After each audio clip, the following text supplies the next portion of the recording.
नमः। पंचदेव नमोस्तुते को आपण समस्त को स्वागत। आजिर आलोच्य प्रसंग कृष्णावतार सरिबा परे कृष्ण को कोठी दर्शन करि पारिबा। दर्शक बंधु, सनकादि ऋषि एवं नारदंकर वार्तालाप चली।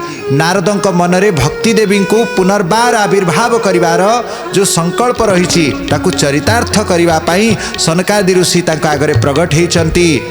सनकादि ऋषि भक्तिर महिमार वर्णना करुचंती। भगवानंकर जो 12टी प्रत्यक्ष मूर्ति संसार रे रहिचंती तांकर कथा वर्णना कले। यहाँ परे सनकादि ऋषि गोटे सुंदर उपाख्यान सुनैचंती। कौन उपाख्यान? जेतेबेले भगवान निजर अवतारर 126 वर्ष पूर्ण करिचंती, देवता माने आसिकी प्रभु को स्तुति करिले। प्रभु आपण एबे संसार को त्याग करिकी वैकुंठ को प्रवेश करंतु, कारण कलिजुगर आसीबार समय ही जाइछि। काल आपण स्वयं ही बांधिचंती 4,32,000 वर्षर कलिजुग एवं द्वापर जुग 8,64,000 वर्षर। 8,64,000 वर्ष बीतिकी आउरी 126 वर्ष काल बीतिलाणी। प्रभु द्वापर जुगर अंतरे आपणकर अवतार कथा कुआ जाइछि समस्त शास्त्र रे। तेणु आपण अवतीर्ण हेले, समग्र भूमंडलर भार को हरण कले। तापरे जदुवंशी मानकर जेतेबेले अधिक उपद्रव देखागला, जदुवंशर संहार मध्य हो सारी। एबे आपण वैकुंठ लोक को प्रस्थान करंतु। एई समय रे उद्धव जी आसिकी प्रभु को पचारिछंती, प्रभु आपण जदि पळेई जिबे ताहेले कली जुगरे समस्त लोक मानक पई धर्मर आश्रय कौन रहिबो?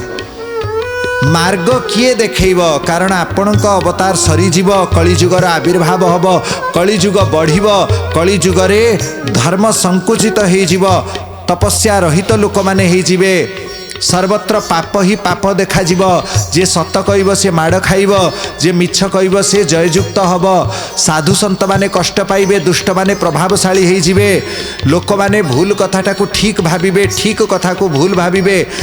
पति पत्नी मानक भितरे कलह रहिब, पिता माता एवं संतान मध्य कलह रहिब। संसार रे सबुआडे अविश्वास, सबुआडे चोरी, सबुआडे ठकामी, देश देश मानक भितरे युद्धर परिस्थिति ये सबु बेले लागी रहिथिबो। ए समय रे लोक माने असहाय हेई पड़िबे। प्रभु आपण को कोठी खोजी पाइबे? भगवान कहिले, हे उद्धव जी, एबे मोर ए जो चतुर्भुज रूप मु अंतर्निहित करि नेबी, लुचेई देबी, किंतु ता परे परे मु 18,000 बाहु धारण करिकी संसार रे अवतीर्ण हेबी। उद्धव जी कहले, 18,000 बाहु कोठी रूप देखा जीव? कोठी आपण रहिबे? को स्थान रे जन्म नेबे? केते दिन अवस्थान करिवे? प्रभु कहिले, मु घरे घरे अवस्थान करिवी। बोले प्रभु ताहेले समस्ते तो उद्धार पाई जिवे? बोले हाँ, अति सहज रे उद्धार पाई जिवे। प्रभु केतेबेले अवतार नेबे? बोले एई मुहूर्त मु अवतार नेबी, एई क्षण। ता माने गोटे क्षण पाई भी पृथ्वी मते छाड़ी की रहिबो नाही। श्री कृष्ण रूपटा अंतर्निहित हे जीव एवं अन्य रूपटी प्रगट हे जीव। प्रभु से अन्य रूपटीर नाम कौन? उद्धव जेतेबेले पचारिचंती, भगवान कहिले, स्वकीयं यद्भवेत् तेजस् तच्च भागवते दधात्, तिरोधाय प्रविष्टोयं श्रीमद्भागवतार्णवम्। मोर एही रूप को मु त्याग करिकी, एही रूप को मु लुचेई देइकी श्रीमद भागवत ग्रंथ रे प्रवेश करी जीवी। भागवतर 18,000 श्लोक ही मोर 18,000 बाहु रूप रे परिकल्पित हब। एही रूप रे मो दुष्ट मानकर संहार कली। भागवत रूपरे मो दुष्ट मानकर उद्धार करिवी, दुष्ट मानकर दुष्टामी को दूर करिवी।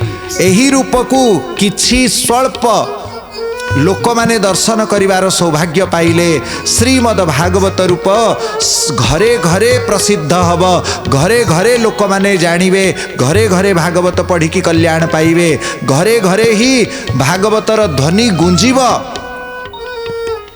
दर्शक बंधु, एबे मध्य आमे देखि पारुछु टीवी माध्यम रे मोबाइल माध्यम रे घरे घरे भागवत शुणिबार सुअवसर प्राप्त होची।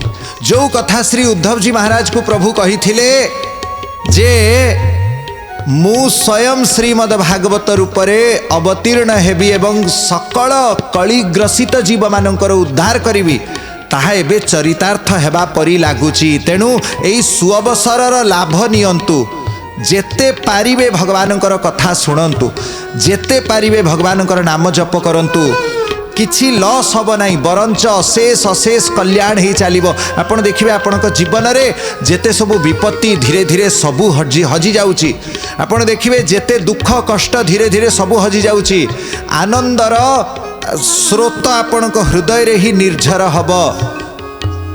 सेही परमानंद को आपण निज मन भितरे अनुभव करि पारिबे, कृतकृत्य लागिब, आनंदित हेबे। कारण भगवान को सत्संग रे जो आनंद, से आनंद आउ संसार रे कोठी नहीं। भगवानकर कथा रे जो आनंद, भगवानकर एही श्रीमद् भागवत सत्संग रे जो आनंद, प्रभुंकर अवतार प्रसंग श्रवण करिवारे जो आनंद मिलुची, से आनंद आउ कोठी संसार रे नहीं। जे श्रीमद् भागवतर आनंद प्राप्त करिनेले, जे शिव पुराणर आनंद प्राप्त करिनेले, जे देवी भागवतर सत्संगर भक्तमाଳାର रामचरित मानसर आनंद प्राप्त करिनेले, से संसार रे अन्य कौनसी आनंद रे लुब्ध हुअंती नहीं, तांको एही आनंद ही तृप्त करी रखि थाए। संसार कथा छाड़ी दियंतु, स्वर्ग जीवाकू तांकर इच्छा ही न थाए, वैकुंठ जीवार मध्य इच्छा हुए नहीं। एमिति कि भगवानकर सत्संग जदि चालुथिबो एवं भगवान पाखरे आसिकी छिड़ा ही जिवे, जे वास्तव रे श्रोता, जे वास्तव रे हरि रसरे मत्त, से भगवान को कहब प्रभु आपण किछि समय रही जातु, मोर सत्संग चालुची, मु सत्संग श्रवण करिवि। सत्संग रे जो आनंद, से भगवानकर दर्शन रे मध्य नाही। बोलो सद्गुरु भगवान की जय। जो सुख सत्संग रे मिली थाए, से सुख वैकुंठ रे मध्य प्राप्त हे न थाए। तेणु सनकादि ऋषि कहउचंती, जे जीवन रे सत्संग न करिला, से बंची थिबा अवस्था रे ही मृत समान। ता जीवन गोटिए बोझ बहन करुथिबा गध परी कटिगला। यथा खरश्चंदन भारवाही भारस्य वित्ता नच चंदनस्य।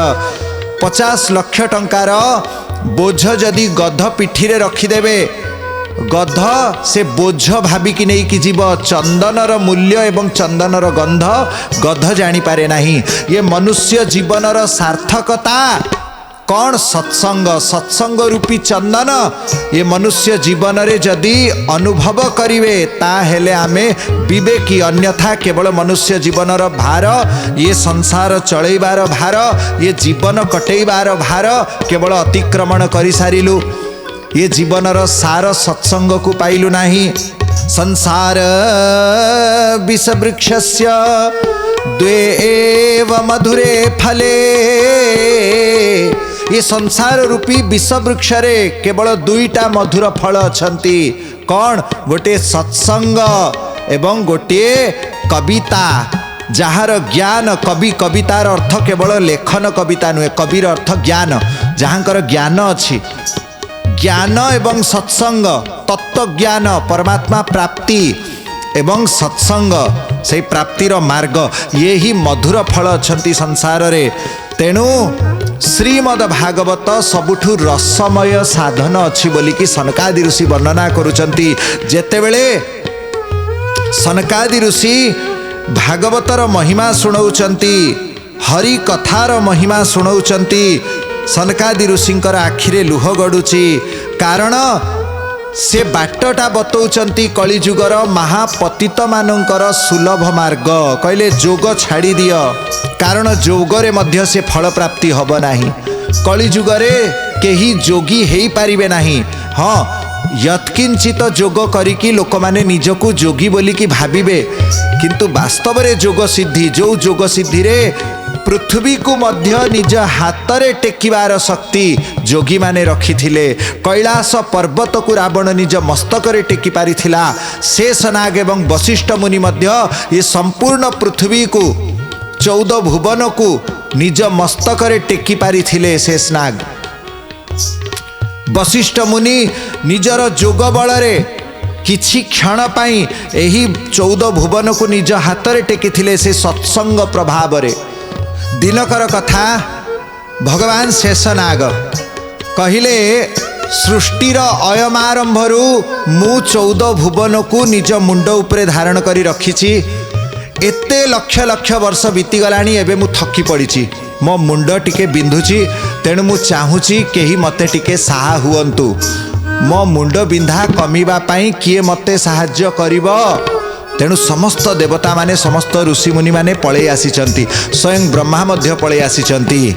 भगवान शेषनागंकर मुंडरे व्यथा हेछि। वास्तव रे हेइथिला कि न हेइथिला से कथा आमे जानि नाहु, कारण से अंतर्जामी जे से जानी पारिबे सबु कथा। आमे तो अंतर्जामी नाहु, आमे क्षुद्र जीव। से हेले निखिल कोटि ब्रह्मांड को निज मथारे धारण करिथिबा परम तत्व 14 भुवन जहाँकर मथारे रहिचंती, जहाँकर कोଳରେ भगवान नारायण शयन करिचंती। सेही शेषनाग तांकर मुंड बिंधुची, सोरिष दाना परी 14 भुवन तांक मुंडरे अछंती, तथापि तांकर मस्तकरे आजी पीड़ा हेछि। शेषनाग जेतेबेले निजर हृदयर कथा कहिचंती, समस्त ऋषि मुनि माने ब्रह्मा एवं समस्त देवता माने गंधर्व माने यक्ष माने समस्ते आसीगले, कहले हे शेषनाग आमे आपणकर साहाय्य केमिति करिवु, कौन करिवु? शेषनाग कहिले तेणु मो मुंडरे जेहेतु ये 14 भुवनर भार रहिछि, तेणु किछि समय पाई केही जणे 14 भुवन को निज हातरे धारण करिनेले मोर मुंड व्यथा कमी जीव। तापरे पुनर्बार मु निजर मस्तकरे एही ब्रह्मांड को धारण करिवि। एही समय रे ब्रह्मा जी को समस्ते अनैचंती, कारण से समस्तक ठारू वयोज्येष्ठ एवं श्रेष्ठ। तेणु ब्रह्मा जी को कहले आपण टिके धारण करंतु। ब्रह्मा जी कहले देख मु तो निजे सेही पद्मरु उत्पन्न हेइथिली, सेही पद्म ही 14 भुवन रूपरे प्रकट कली, किंतु जो पद्मरु मु जन्म होइछि से पद्म को मु केमिति धारण करि परिबि? तेणु मु धारण करि परिबि नाही। इंद्रादि देवता मानंकु पचरा गला, इंद्र मध्य चेष्टा करिसंती, ब्रह्मांड को टिके हलेई पारिले नाही। वायुदेव बहुत तीव्र गति रे ब्रह्मांड को उड़ेइबा को चेष्टा कले, किंतु वायुदेवंकर मध्य शक्ति रहिला नाही। आउ अन्य देवतांकर कथा कौन कहिबा? समस्त देवता माने जानी गले जे आमे ब्रह्मांड को हलेई मध्य पारिबु नाही। हातरे टेकिबा दूरे थाउ, टिके धक्का मध्य देकी ताकू इतस्तत करि पारिबु नाही। शेष जी को से माने क्षमा मागिले, हाथ जोड़िले, आज्ञा आमे पारिबु नाही। ऋषि मुनि माने आमठु अधिक श्रेष्ठ, आमठु अधिक तपस्वी, आमठु अधिक से माने संयमी, आमठु अधिक साधना करिचंती। समस्त ऋषि मुनि मानंकु डाकिचंती। विश्वामित्र निजर तपोबल रे ब्रह्मांड को टिके हलेई देइचंती, किंतु ब्रह्मांड को हाथ रे टेकी पारिले नाही। अन्य जेतिकी तपस्वी माने थिले समस्ते समवेत मिसिकी ब्रह्मांड को चतुर्दिगरे घेरिले एवं हातरे टेकिबा को चेष्टा करिचंती, किंतु ब्रह्मांड जेमिति को सेमिति शेषनागंकर मथारे रहिचंती। समस्त ऋषि मुनि माने हारिगले। शेषनाग पचारले ताहेले कौन मोर मुंड व्यथा आज कमिब नाही? कौन केई केबे मते कष्टरु मुक्ति देई पारिबे नाही? मु काहाकु शरण हेबी? जड़े ऋषि नीरवरे पश्चात भागरे बसी थिले, ध्यानस्थ भगवानंकर चिंतन मनन करुथिले। से समय रे समस्त ऋषि मुनि मानकर नजर पड़ला, ये किए? ये अछंती प्रभु रामचंद्रंकर गुरु वशिष्ठ मुनि। भगवान वेदव्यासंकर प्रपितामह वशिष्ठ मुनि, जोग वासिष्ठर प्रणेता वशिष्ठ मुनि, जोगी नाम गुरु, समस्त जोगी मानंकर गुरु अछंती वशिष्ठ मुनि। तांकु पचरा गला, वशिष्ठ मुनि हसी देले। जोग बल तपस्यार बल एठी काम दब नाही, कारण जोग तपस्यार केही शक्तिशाली हेई पारिबे सत, किंतु ब्रह्मांड को धारण करिवार एते शक्ति, एटा भगवानंकर शक्ति, भगवदीय शक्ति, एतिकी शक्ति कहार हेई पारिबो नाही। तेणु मु जानिछि ब्रह्मांड को मु हातरे धारण करि पारिबी। कौन से तपस्या? कौन कहले? सत्संग। प्रभु रामचंद्रंक सांगरे मु जो सत्संग करिथिली, से सत्संगर गोटिए घड़ीर सत्संग मात्र, ता माने 11 मिनिटर सत्संग मात्र मु आजी खर्च करुची। सेही सत्संगर पुण्य प्रभाव रे 14 भुवन मो हाथ रे स्थिर हो जातु। एतिकी कहीकि वशिष्ठ मुनि शेषनागों मस्तकरू ब्रह्मांड को उठेबा को चेष्टा करिसंती। ब्रह्मांड गोटे फूल परी हालुका हो जाइछंती। वशिष्ठ मुनि निजर हाथ रे 14 भुवन को धारण करी रखिले। शेषनाग सत्संगर महिमा देखिकी परमानंद रे जय घोष करिसंती। समस्त देवता माने वशिष्ठ मुनि को नतमस्तक हेले। तापरे वशिष्ठ मुनि शेषनागों मथारे पुनर्बार 14 भुवन को स्थापन करिदेले। अस्तु एथिरे कौन आमे प्रभाव जानी पारिलु? सत्संग जोगरु तपस्यारु व्रतरु श्रेष्ठ, तीर्थ ठारु श्रेष्ठ, ध्यान ठारु श्रेष्ठ, ज्ञान ठारु श्रेष्ठ, समस्त यज्ञ ठारु श्रेष्ठ सत्संग परी महिमावंत साधन आउ किछि नाही। कलिजुगरे सत्संग ही सर्वोपरि साधन। कलिजुगरे मुक्तिर उपाय सत्संग। तेणु एमिति सनकादि ऋषि जेतेबेले सत्संगर महिमा शुणाउचंती, नारद ऋषि परमानंदरे परमाश्चर्य रे पड़गले। तपस्या जोग समाधि रे जो फल प्राप्ति हेई न थाए, अनायास रे बिना प्रयास रे बिना कष्ट रे सेही फल केवल भगवानंकर कथा 7 दिन सुनी नेले ही प्राप्त हो जाई थाए। 7 दिन रे ही मुक्तिर मार्ग मिली थाए। नारद जी एवं सनकादि ऋषिंकर सत्संग चलीची। सत्संग भितरे ही सत्संगर महिमार वर्णना करुचंती। भगवानंकर कथामृतर महिमा वर्णना करुचंती। कलिजुगरे भक्ति ज्ञान वैराग्यर जो अवस्था जर्जर अवस्था हो जाइथिला, जो भक्ति ज्ञान वैराग्य म्रियमाण हो जाइथिले, एई अवस्थारु मुक्तिर उपाय बतौचंती सनकादि ऋषि। सत्संग, सत्संग द्वारा ही भक्ति ज्ञान वैराग्य नव यौवन प्राप्त करिवे एक कथा वर्णना करुचंती। भागवत श्रवण कले भक्ति ज्ञान वैराग्य नव यौवन पाइबे, किंतु एबे भागवत आरंभ ही नाहंती। भागवत आरंभ ही नाहंती, अथच भागवतर महिमा कहिबा भितरे ही बड़ आश्चर्य घटिला। कौन? भक्ति सुतो तो तरुणो गृहीत्वा प्रेमेक रूपा सहसा विरासीत्। श्री कृष्ण गोविंद हरे मुरारे नाथेति नामानि मुहुर्वदन्ति। सेही सनकादि ऋषि एवं नारदंक मध्यरे सेही सुंदर सरस्वती नदी कूलरे भक्ति ज्ञान वैराग्य नव यौवन प्राप्त करिकी नृत्य करिकी प्रकट हो जाइछंती। जो भक्ति ज्ञान वैराग्य को नारद ऋषि वृंदावन रे छाड़ी के आसी थिले, वृंदावन रे देखी थिले जमुना कूलरे से माने पड़ी थांती। जर्जर अवस्था रे आखि फिटई पारु नथिले। जो ज्ञान वैराग्य सबु चूल पाची जाइथिला, चमड़ा झुली जाइथिला, श्वास प्रश्वास मध्य बहुत मंद गति रे चालू थाए। गीता सुनिबा परे भी आखि फिटई पारि नथिले। वेद वेदांत सुनिकी मध्य चेतना पाई नथिले।